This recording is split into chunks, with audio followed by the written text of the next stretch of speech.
Thank you for joining us this evening. Tonight, we welcome Dr. John Hausdoerffer as part of our Environmental Awareness series. I'm Claire Noble, the Program Manager for the Vail Symposium. On behalf of Chris Sable, our Executive Director, Dale Mosier, our Board Chairman, and the entire Vail Symposium Board, welcome. For nearly 50 years, the Vail Symposium has been providing our community with thought-provoking, affordable programming. A few program notes before we get started. We use the Q&A option at the bottom of your screen for you to ask questions to our speakers, and we're going to continue doing that this evening. But I also wanted to let you know that our speaker has some questions for you, and he's going to ask you to put that in the chat also at the bottom of your screen. Tonight's program will run for 1 hour until 7 p.m. It's being recorded, and you'll be able to find that recording at vailsymposium.org. Just give us a couple of days to get that posted. I'd also like to thank the people who've made tonight's program possible.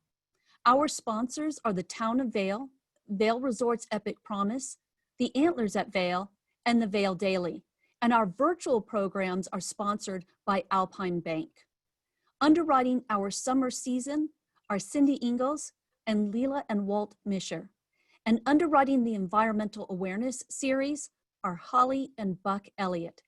The Vail Symposium is also supported by a generous grant from the Frechette Family Foundation. And funding has been provided to the Vail Symposium by Colorado Humanities and the National Endowment for the Humanities as part of the Coronavirus Aid, Relief, and Economic Security Act, Economic Stabilization Plan 2020. If you're a Vail Symposium donor, thank you. If you're not but would like to be, please visit vailsymposium.org. I hope you'll join us next week on Thursday, September 17th at 6 p.m. when we present a program from our geopolitical series. We'll be joined by former U.S. Ambassador to Russia, Michael McFaul. He's currently a professor at Stanford University and a member of the Hoover Institute. He'll be discussing his recent book, From Cold War to Hot Peace, an American ambassador in Putin's Russia. Tonight, we turn our attention to the question, what kind of ancestor do you want to be? Dr. John Hausdoerffer is an environmental philosopher, teacher, organizational founder, and writer from Gunnison, Colorado. He's the founding dean of the School of the Environment and Sustainability and director of the Master in Environmental Management program at Western Colorado University. His MEM program requires students to build resilient communities around the world. The MEM program requires each student to complete a 600-hour on-the-ground master's project for a community organization anywhere globally, resulting in 25,000 hours of annual expert student work throughout the world. Dr. John's MEM program seeks to complete 1,000 of these projects for the global community by 2040, making the Gunnison Valley a destination and hub for training agents of change, and a launch pad for sending these change agents around the world for, as he calls them, livelihoods based on their values. Dr. Hausdoerffer believes that peace emerges not just from individual actions, books, or academic programs. He believes that peace emerges from systems of change. To this end, he has co-founded numerous organizations dedicated to more resilient community systems. We're so happy to have him with us this evening. And John, Chris and I were talking just before we started the program that a year and a day ago, on September 9th, 2019, we actually hosted one of your colleagues, Dwayne Vandenbush, for a program discussing ranching in Colorado. So I think it's really auspicious that here we are a year and a day later, and we have another professor from Western Colorado University. Oh, thank you so much, Claire and Chris. And it's congratulations on 50 years to you and your sponsors, donors, your board, old friends now of mine like Terry Minger and I know Russ Forrest has a lot of passion for Vail, and for you all new friends, it's truly an honor to be here. New friends, old friends watching, we have a basic question for you to wrestle with tonight. And that is the title of my book coming out in the spring, along with co-editors Kate Cummings, Brooke Hecht, and Melissa Nelson. And that question is, what kind of ancestor do you want to be? To me, this is one of those questions that is at the same time timeless and urgent. You know, that sounds like a paradox, timeless and urgent. Maybe things that sound paradoxical have the most meaning. You know, as those two opposite sounding terms come together, maybe they create a spark, you know. And I think what kind of ancestor do you want to be is timeless, in that were you to pose that question in any language, any culture, any era of Homo sapiens sapiens across 200,000 years, it would stir the conscience and center of being of anyone you posed it to. It's at the core of who we are. I think there's something archetypal to that question that's timeless, in that we all want to know that we have listened to our ancestors' instructions for how to live. We've listened to their operating instructions for how to live. We have rejected aspects from our ancestors that are toxic for ourselves and society and the earth.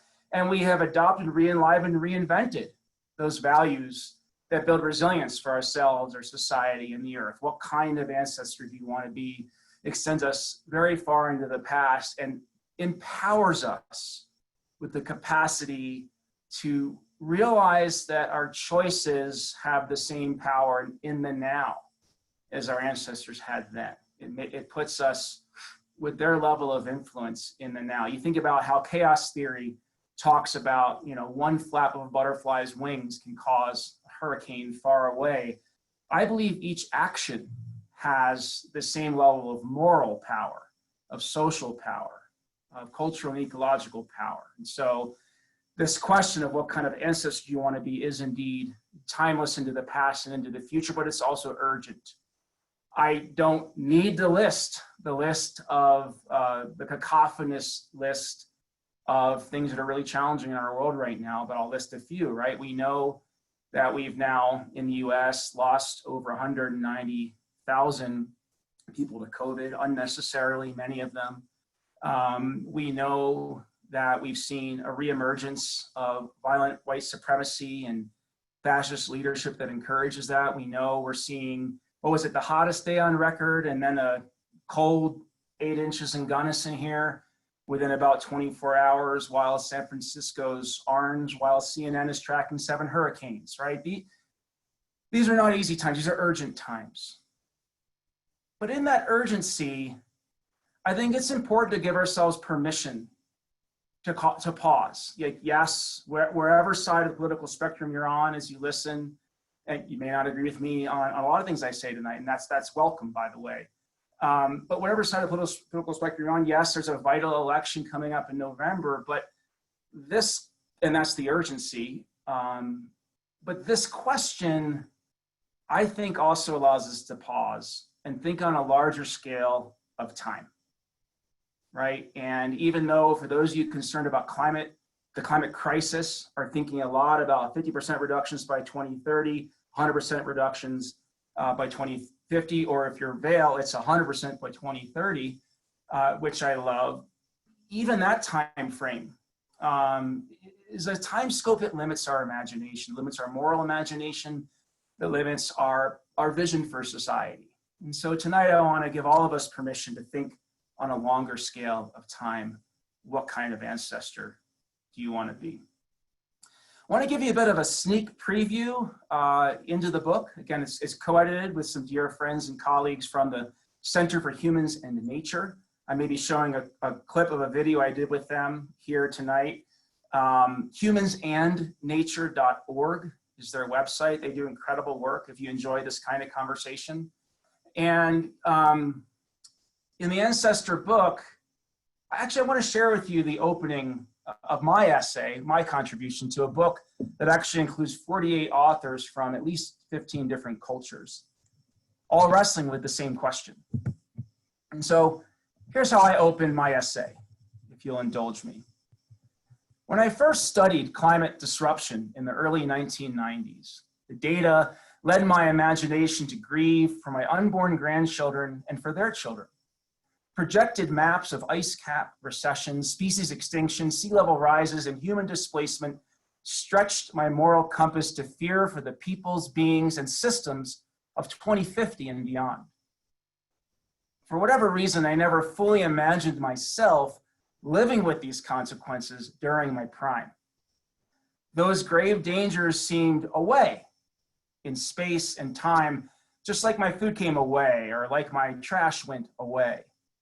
But as a father in 2018, all of that changed. Every month of every year, my daughters, Adelia, now 12, and Sol, now 9, and I, we like to go snow hunting in the mountains around our home of Gunnison, Colorado. Even in summer and early fall, we strap skis to backpacks and scramble up slopes until we find those tucked away wind deposits that cling to the mountain through summer's heat. Then we ski, laughing at ourselves for loving that dance down snow so much that we're willing to hike for hours for just 15 turns. Our rule is that we have to ski once per month, every month, until we get to 100 straight months in 2023. Side note, then my daughters get to select anywhere in the world to ski. They'll have to figure out how to deal with that carbon. That's another subject. So snow hunting, maybe it's not another subject. So snow hunting is a challenge that has also taught my daughters about their mountains, about those first trickles of water that lead from the snow patches of the Elk Mountains to the tributaries of the East and Gunnison rivers until the Colorado River returns those waters to the Pacific Ocean, and eventually until the cycles of life return the moisture right back home as new snow to renew our dance and the dance of life. Snow renews the cultures and ecosystems of the West, and it also renews my bond with my daughters. Snow is sacred. Whenever we worry that we might miss a month or fall short in finding snow somewhere new, we look to Ewell Pass, old reliable. Just west of Crested Butte, Colorado, Ewell Pass sits at 11,300 feet, tucked between the dark slate of Purple Mountain and the orange scree of Cinnamon Mountain. Since 1992, I have skied the heart-shaped snow of Ewell Pass in September. My daughter Adelia has skied it 5 times with me, and in 2018, we were eager to initiate Sol. Sol was even more eager for the initiation, having heard tales of Ewell Pass for years. But when we arrived, the snow was gone. There was a small, dirty strip on the steep underbelly of the snowfield, and the rest of this water tower for the west and dance floor for my daughters was literally reduced to rubble. The route was now too dangerous for Sol's initiation, so just Adelia and I skied the dirty snow of the underbelly, squeezing in 5 laps of 5 turns each. We tried to laugh at ourselves again, for as always, enjoying whatever we could find, but the laughs were not as hearty. As an environment and sustainability professor at Western Colorado University, I know the studies well. The winter Elk Mountains could see a 75-day reduction in ski season due to climate impacts by 2090. What does this reduced snowpack mean for ranchers, for forest fires, for the indigenous homelands of the Southwest downstream, for alpine, subalpine, semi-desert, and riparian species relying on the waters from those snows, for bird migrations through this corridor, for the urban civilizations relying on Western reservoirs, for the peoples of Mexico at the bottom of an unjust water distribution system. These are not abstract thoughts and concerns, and I feel a call to fight against these climate injustices when I contemplate the social and ecological impacts of the climate crisis. But the disappointment in Sol's eyes as she looked down upon the dwindling snowfield of Ewell Pass conveyed something more powerful than all of the data on climate chaos I had seen for a quarter century. I saw loss in her eyes, grief. It triggered my own visceral sense of loss of a way of life, loss of way of being, loss of our playful interconnectivity with the very basis of life for all beings. I'll never forget that look of loss on her face. It was a look that called me out. It stretched my actions to the reality, livelihood, ecosystem services, and connectivity of unborn generations. It was a look that asked me, what kind of ancestor do you want to be?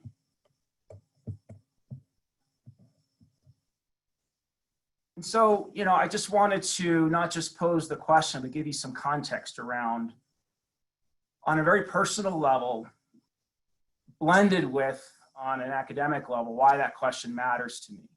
But I wanted to be vulnerable and start from who I am and why I asked this question.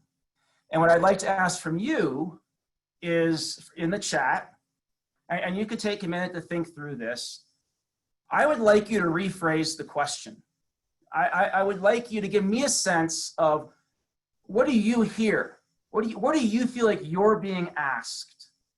Not by me, right? We share a universal question here, right?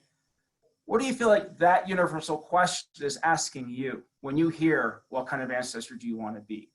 So I would like for you to pose that question in your own words to reflect what you believe it's asking you. And I'd be incredibly grateful. I opened up with being vulnerable, so I'd be incredibly grateful if many of you could go ahead and rephrase it in your own words. What kind of ancestor do you want to be? And I'm happy to wait.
Yeah, I made that mistake today. I sometimes put to all panelists, but you can select all panelists and all attendees. Make sure your question went there. So I'm starting to see these flow in, and these are great. Thank you so much.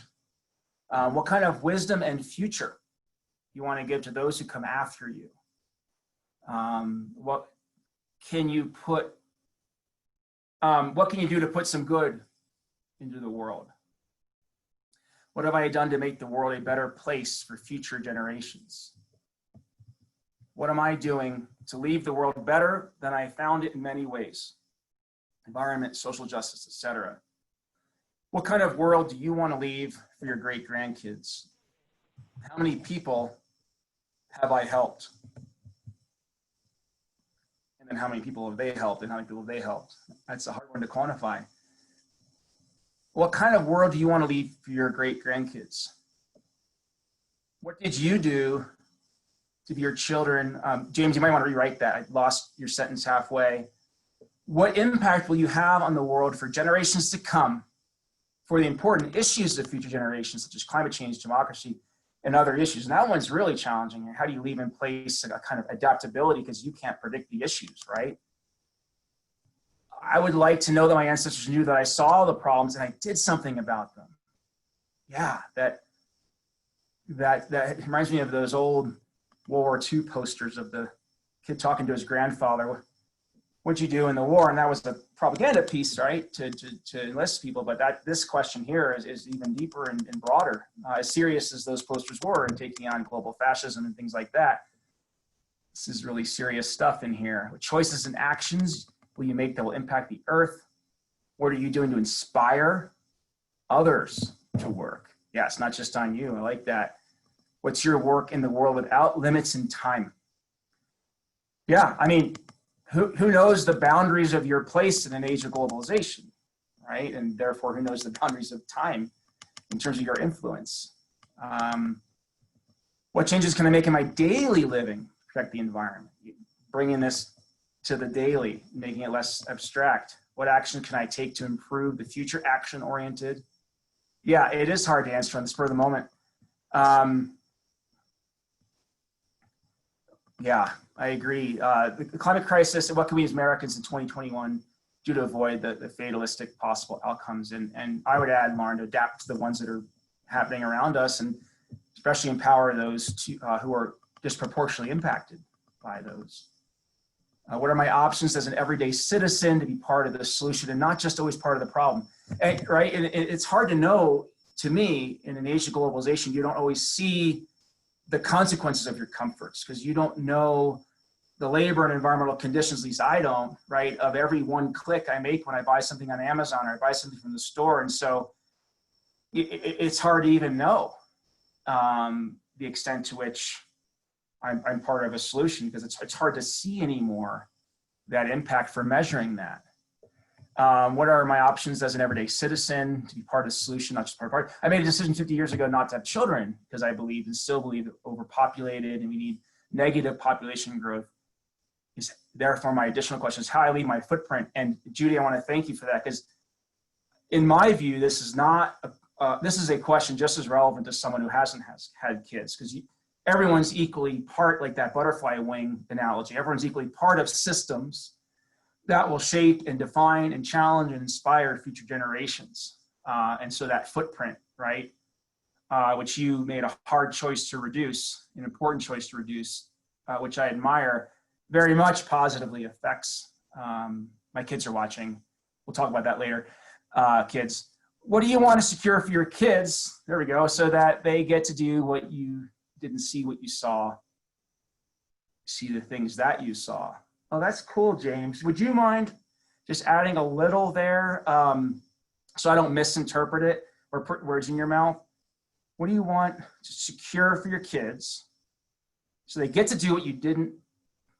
Yeah, if you could rephrase it just a little. So as James is doing that, and apologies if I put you on the spot, James, all of you are getting at, right, impact through action, measured beyond the scope of your life and experienced by those who will inhabit this place, human and more than human, because a lot of you talked about the environment as well, right? And so what kind of ancestor do you want to be is not just how will you be remembered when descendants see your crumbling photograph on the wall, right? It's very much about what social systems will you encourage and dismantle? What ecological systems will you build resilience into? What shifts in consciousness and sense of what we owe each other will you enrich? And as I said earlier, right, what toxic cycles from within your family or your society will you work to end? What kind of ancestor do you want to be? And so when I see these reframing of the question examples from you all, I see we're very much on the same wavelength here. What are the things I want to add to the conversation? And one of the things the book really tries to get at is a dual way of looking at land in this conversation. And by land, I mean the whole ecosphere, right? Everything from whatever we mine deep down in the earth through the health of the soil and the biosphere of life, including human life, into the atmosphere, right? And out into space, which we're starting to colonize, right? That's the whole ecosphere. And so when I say the land, I mean that. But it helps me to locate the land where we're living. I'm not convinced that Homo sapiens sapien evolved to have a global ethical scope of understanding morally, a globally scaled sense of moral understanding. Like I said, we can't always experience or view or even become aware of the consequences of our comforts, and so it's therefore hard to know what was the level of moral advancement or failure of me driving here instead of riding my bike, and how does that impact Inuit communities being removed from their villages from melting ice, or Chinese farmers struggling with the Himalayas reducing in their glaciers. It's just really hard to measure when I buy, bananas, right? What labor conditions are I asking from the world? What ecological impacts of pesticides am I asking from the world? What carbon footprint am I asking from the world? And so it's so difficult to be fully aware of the consequences of our comforts, right? In an age of global consumption, I'm not convinced our moral capacity has grown at the same pace as our technological and economic abilities, right? And so for me, when it comes to what kind of ancestor you want to be, I think we have to think of ourselves as placelings instead of earthlings, right? We are beings of a place, whether that's your watershed, or in my case, the Gunnison Valley, compared to many of you in the Vail Valley, however you want to define your place. For me, it's around a bioregion tied to a watershed, right? Once we start to take the question of what kind of ancestor do you want to be down to that scale, I think it starts to get a little easier to look to the land and ask, how is the land an ancestor? What do I have to learn from other species, living systems in terms of how I should live, right? You always think of Henry David Thoreau going to Walden Pond. And even though he experienced solitude there, the purpose of his time at Walden was not for the sake of solitude. The purpose of his time at Walden was to return to society as a more deliberate citizen. He thought non-human species, the community of the woods, would teach him how to live deliberately instead of desperately. He thought, you quote unquote, the mass of men lead lives of quiet desperation. He thought that in the emerging industrial capitalist economy of the mid-19th century, he thought we were living lives of desperation in which we didn't ask ourselves, do I need that or do I just want it? And he said, if we don't make that distinction and decide that everything we just desire we actually need, then we'll always make ourselves work the extra hours to get that. He said, enslaving ourselves to just get the next thing that the world's told us we need. And he thought, this is an age of slavery, right? He thought we would end up asking society to enslave others to keep the costs down on what we decided we needed. And so he wanted to live among species that didn't live desperately like that, right? That didn't enslave themselves and others in order to get things that they thought they needed but only wanted. And so he lived among other species that lived deliberately. While there, right, he ended up in Concord jail because he protested the poll tax, because he knew that tax, in his view, helped fund a slave expanding war, Mexican War.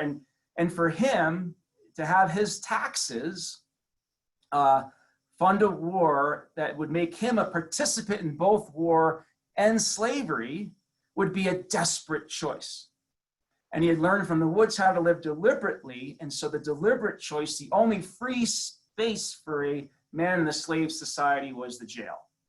And so Concord Jail and Walden Pond really feed off each other, right? That ecological legacy in our society and that social justice legacy in our society were really born together.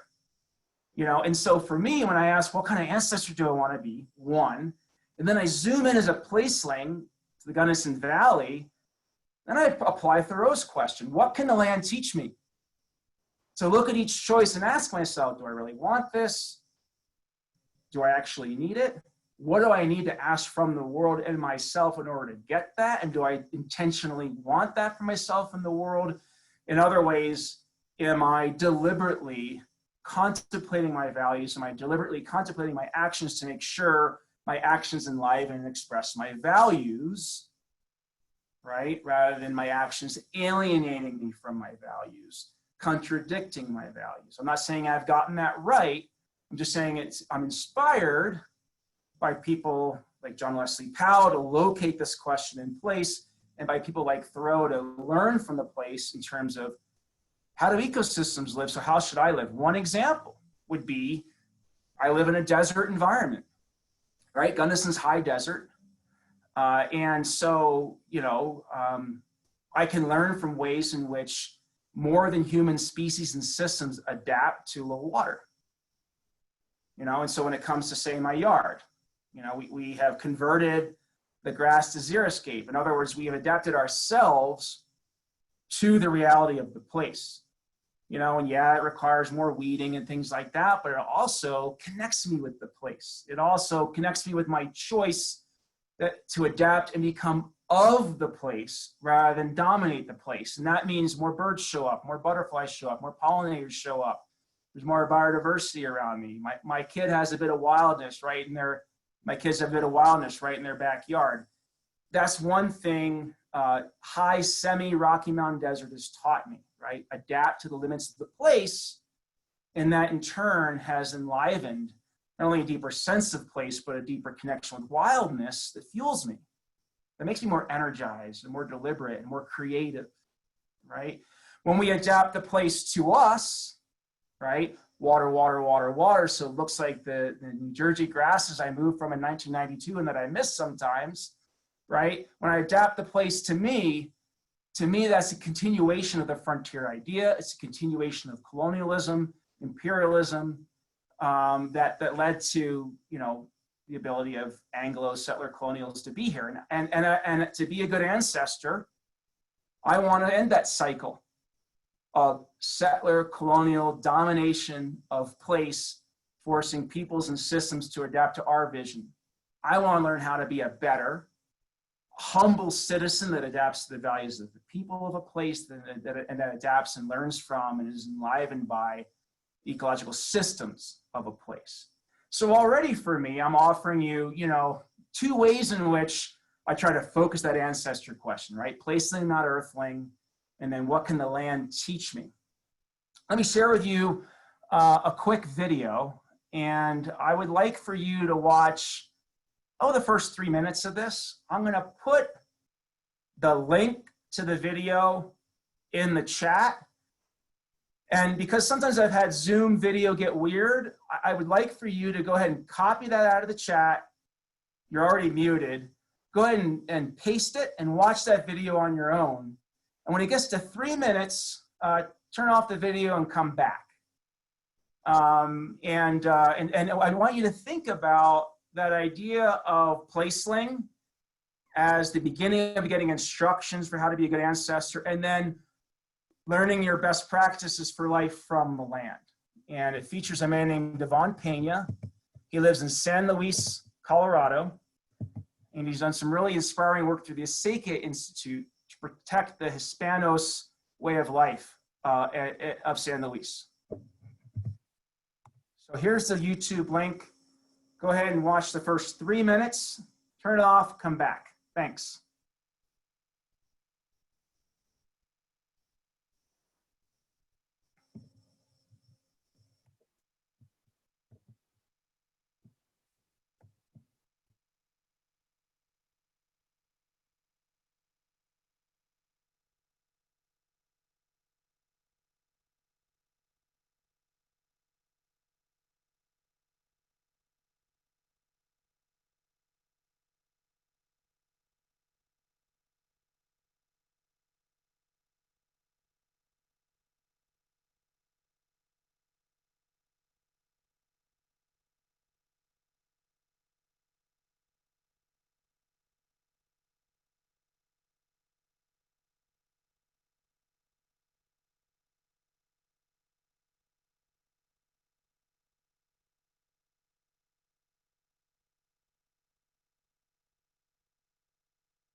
Okay, I started late, so just to make sure any of you who took a bit to copy paste had the time to see it.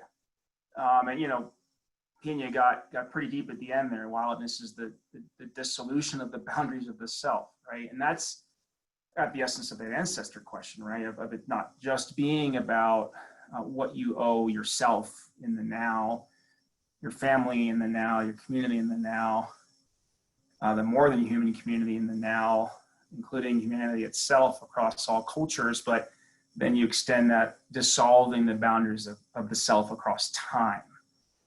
And the most compelling way to think about ancestry for me is to see the self as because of and built into that whole expanse of space and time.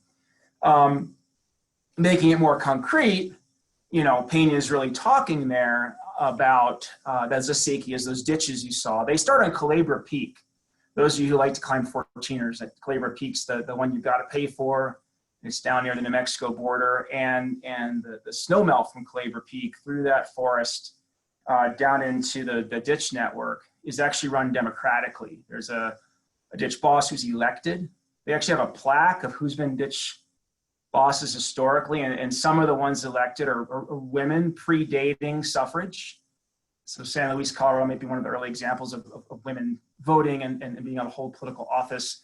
But think about that, a water democracy, and then that democratic distribution of water from the snowmelt of Culebra, as he said, can result in the expansion of the riparian ecosystem. So think about that. The production of your culture, the reproduction of your culture, resulting in enhanced biodiversity. Right? We're used to thinking at best we can reduce impact, right? Reduce our water use, reduce our waste, reduce our carbon footprint, maybe zero on waste and carbon footprint by 2030, Vail, right? This is next level stuff. This is the reproduction of your livelihood, expanding ecosystems. And that's a kind of indigenous point of view. There's an author in my other book called Wildness, an author named Enrique Salmon. He's Mexican indigenous, and he argues that his people are a keystone species, that the livelihood they developed over thousands upon thousands of years, which include trial and error and failure and adaptation and migration and reconnection, that which is science, right? It's traditional ecological knowledge, which is hypothesis testing over thousands of years on how to live in a place without having to move. We have at least those of you who are like me, Anglo settler colonial, we have this frontier consciousness of like, there's always another place if I don't take care of this one. Whereas for Enrique Salmon in Copper Canyon, Mexico, this was what they had. This was their world. The placing and the earthling had to come together in that place and learn how to live there. There wasn't a notion of a frontier. And he says as a result, they became a keystone species, where they've been part of that for so long, the production of their livelihood enhanced biodiversity. And so that's a real, I think, challenge to sustainability thinkers and environmental thinkers. And a challenge about what it means to be a great ancestor. What an incredible ancestor that could set in motion the principle of humans as a keystone species into modern society, right? Ooh. If you want to talk later, I've got some examples of, I think, people who do that. And so for Pena, right, the land's teaching him. The land's his ancestor. The Culebra Peak, the forest below, right? The people who dug those ditches in the whole water democracy, as well as the food diversity and biodiversity of that system, of the Acequia riparian system. That's his ancestor, as much as any great-grandfather that may have held him, or great-grandmother that may have held him as a baby. And so how do we get there as placelings, right? The final layer for me, right, would be not only how is the land an ancestor, but how is the land a barometer for how we're doing as ancestors? Rather than hoping you'll have a good impact in the future through kind of throwing darts at being part of the problem, being part of the solution, not part of the problem, hoping you'll be remembered well when they see that crumbling photograph on the wall. No, the land that'll be there then is here now. You're part of it now. Your being will be part of it then. How do you set in motion social and ecological systems that make their lives better, right? That makes you present in their life, whether they remember you or not. And that part doesn't matter, whether they remember you or not, right? The land right now can tell you how you'll be as an ancestor, in my view. And so I want to share with you the sort of end of the essay for the Ancestor book that gets at that. I have to give credit. I'm not smart enough to come up with a question like this. A man named Michael Dahl. I was on the White Earth Reservation visiting the indigenous leader, Winona LaDuke, and I went to her house to interview her. And instead, she wanted me to interview one of her mentors, this man, a spiritual leader of hers named Michael Dahl, on the White Earth Reservation. And I went onto his porch and he said, "Oh yeah, I'm Michael. Yeah, I'm John. What do you do?" "Yeah, I'm a philosophy professor from Colorado." He's like, "Oh, the only philosophical question that matters is what kind of ancestor do you want to be?" And so I want to share a bit of how Michael took on that question, because I think it can help us. I first heard this question, what kind of ancestor do you want to be, on the White Earth Reservation of Minnesota while visiting indigenous leader Winona LaDuke. Member of her community, within seconds of meeting me on LaDuke's back porch, asked me this question and stopped me in my tracks. I wrote about it in Wildness. So this part's from Wildness. What kind of ancestor do you want to be? Michael Dahl's question hangs in the thick Minnesota air. I lean against the deck railing as the chill of evening tightens my skin. 2 stories below, Round Lake reddens, matching the maples that are flashing their last burst of fall color. Michael, White Earth, Anishinaabe, and Medewan Lodge leader, offers me the intense grin I suspect he gets when he's just floored a person with an idea. This makes me like Michael Dahl. What kind of ancestor do I want to be? I repeat Michael's query slowly, quietly, as if talking to myself. The question implies that we are always and already ancestors. And so what Michael does in the rest of this conversation is he starts to talk about the wild rice on the White Earth Reservation. And he says that it's in September right now when I'm visiting him. And he says there's a word, Manu Minike. And it's based on the word, that word is based on what September means, which is the wild rising moon.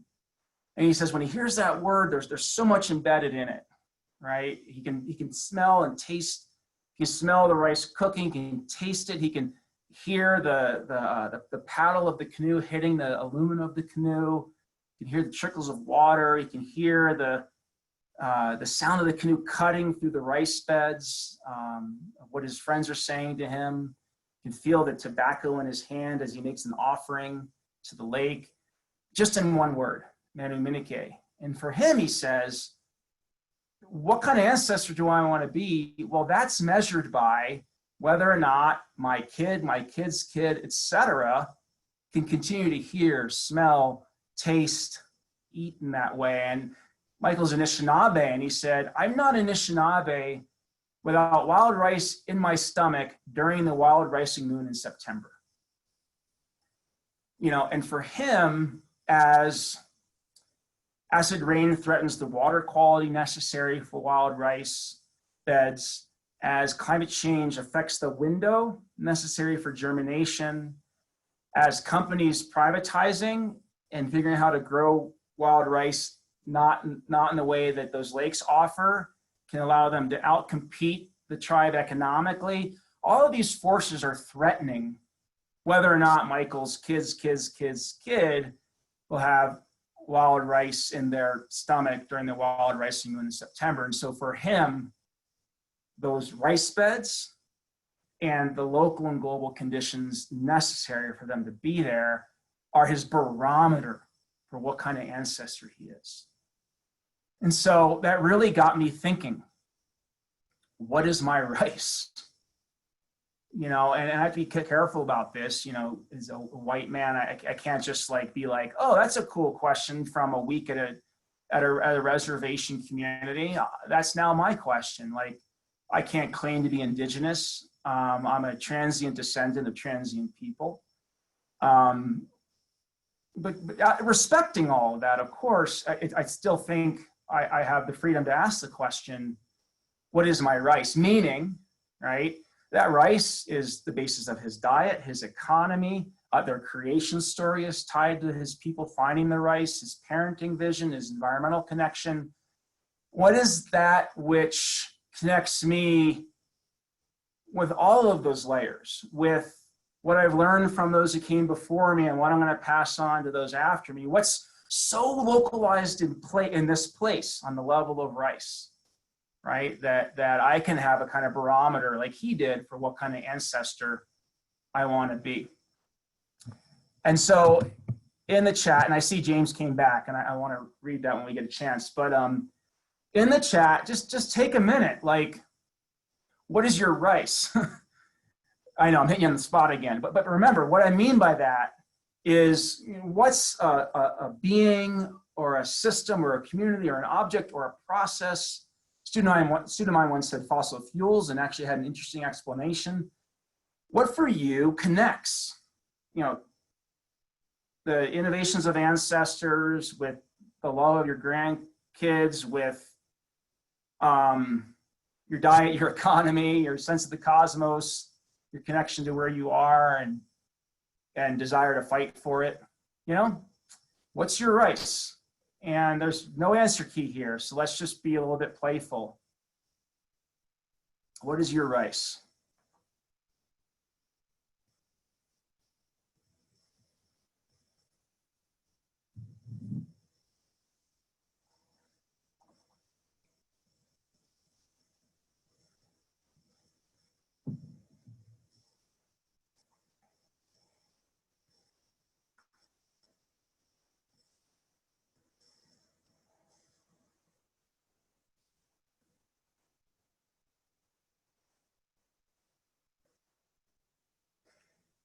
Sorry, Lauren.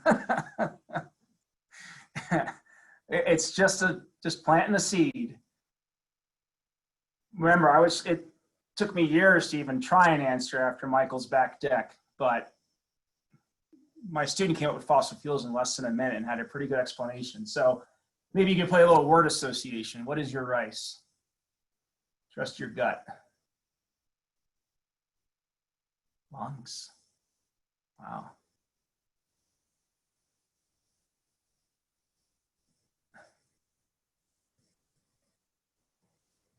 Thanks, James. That ties back to your other answer. Yeah, and for Lauren, it's a process. That ability to travel and be humbled in the context of new peoples and cultures, and then come back. That's always an interesting return. Stories. Oh, Janet, that's really interesting, and that's right. That's both, I'm sure, personal if we were in a room together, right, but also evolutionary. It's very unlikely this furless, clawless, fangless species could have evolved without stories, right? The ability to organize with each other and to know where food came from and learn from our mistakes and map the world together without stories. Snow. Yeah. Yep. Yeah. And, we all love protect our winters. It's so important to think about snow as a basis of so much. Loving, decent parenting skills. Chuck, I would love for you to pass those on to me. That's so important. Environment in which the animals, land, plants show me awe and connection. Yeah, it's like, right. We're not just looking at the conservation of species or forests or soil. We're looking at the conservation of awe. And not just all like, oh my gosh, San Francisco's sky is orange, but all of things that are bigger than us to be able to create or replace. Responsibility and reactions. Yeah. And I would add to reactions, adaptive reactions. Yeah. Communication with family members. I could see that tying into story. It's not just the rice for Michael, it's that communication with his kids, others who love that lake and his family, communication with families, a substrate as much as anything in nature. And I I know the regret you're talking about, Marilyn. And Claire, you're in the perfect field for this. Free to speak your mind publicly and to be able to hand that off to your kids without fear. And Kenneth, I'm glad you brought up G-D, right? And that gets back to something larger. Each day we recite a prayer, speaks to caring for the earth, and that G-D created it all. My granddaughter graduated from Berkeley 2 years ago. Environmental science, congrats. My grandchildren will carry on our traditions. And prayer is a practice, and G-D is the practice of connection, right? Through awe, through daily life, through generational connectivity with that which is larger than us. Grace, wow. I think that'll be a one-word explanation right there. Eli, good to see you. Awe. Oh man, snow on the gore. So Gene, I think that's a nice transition. And Karen Hausdoerffer, another professor at Western, talked about lungs. And that was really interesting, is that which connects all species connected with the environment that sustains us. Sorry, I lost that comment. Rivers. Oh, the Hudson. Love the Hudson. And not, you know, being able to swim in it. So I don't know if you remember in the Obama administration when I think it was the Paris Agreement was the first time that China joined. And there was a story, I think in the Washington Post at the time, that John Kerry, he was a Secretary of State, and his counterpart in China, foreign minister, I think, John hosted them in Boston Harbor, and they sat down over drinks and looked out on the harbor, and John told the story of remembering when he could no longer swim in it, right? That's that placeling power, right? And they connected over that because his counterpart from China had a similar story, and they talked about the power of the Clean Water Act, and Kerry's like, well, now we're doing just the same thing on an atmospheric level, right? We can do this. We can have that impact. We can swim in it now. Anyone watching from Boston may disagree. So thank you for that, Megan. I want to kind of close with the kind of end of this essay, and it gets at my rice. Now, when I first wrote the Wildness book, I chickened out. I did not answer what my rice was. I just sat down for a plate of rice and wrote, "It tastes like the lake." So sometimes the literary allows me to chicken out on the philosophical, but a couple of years later, after doing this exercise with classes, it came to me, and it has to do with how I opened the essay and what Gene said. In this essay that'll be in the book, I involve a radio interview in the kind of narrative. So as I leave the Think Radio studio, my thoughts return to my children, and their, if they so choose, children. I look out at the square blocks of 14,000-foot Uncompahgre Peak to the southwest and see the year's first snows blanketing the high mountains. I smile, hoping that the same storm has begun the process of returning the heart-shaped snowy dance floor to Yule Pass. My thoughts turn to winter, to crisp days spent skiing with my daughters. I think of my grandparents, who retired early to a small trailer in New Hampshire so they could ski every day. I think of my mother, a special ed teacher and single mom who worked every weekend as a ski instructor so my 4 siblings and I could ski for free.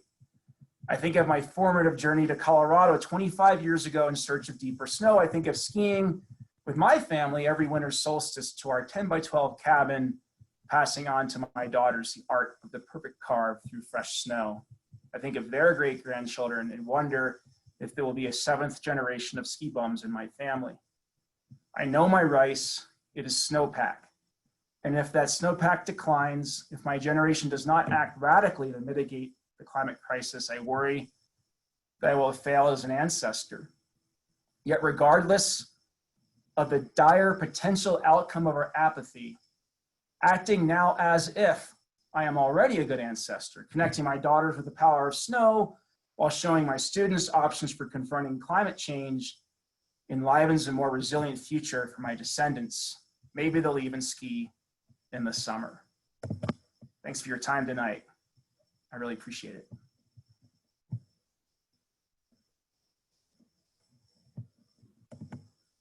That was great, John. And I do have a question from one of our audience members, and we've got just a little bit of time, so you might be able to answer this perhaps concisely. Bill Mimlis asks, is there a way to pull the majority of the world together to fight critical issues that we'll be facing, such as climate change, water shortage, and world food needs? But one, a coming together that we didn't necessarily see during the current pandemic. Thanks, William. I'm going to give you two answers, an earthling answer and a placeling answer. The earthling answer is that over the last 20 years, the United Nations Mountain Partnership has formed. They've been inspired by how island nations have built solidarity in the face of maybe being flooded and said, hey, we're up here in the mountains, we're islands too. We're the world's water towers. Mountains provide 60 to 80% of the world's water, but mountain communities around the world are also per capita the most impoverished, unlike here in the Rockies. And so there's like 35% food insecurity. And so the United Nations Mountain Partnership has been very actively building solidarity across mountain communities around the world. They have it divided up into 7 regions.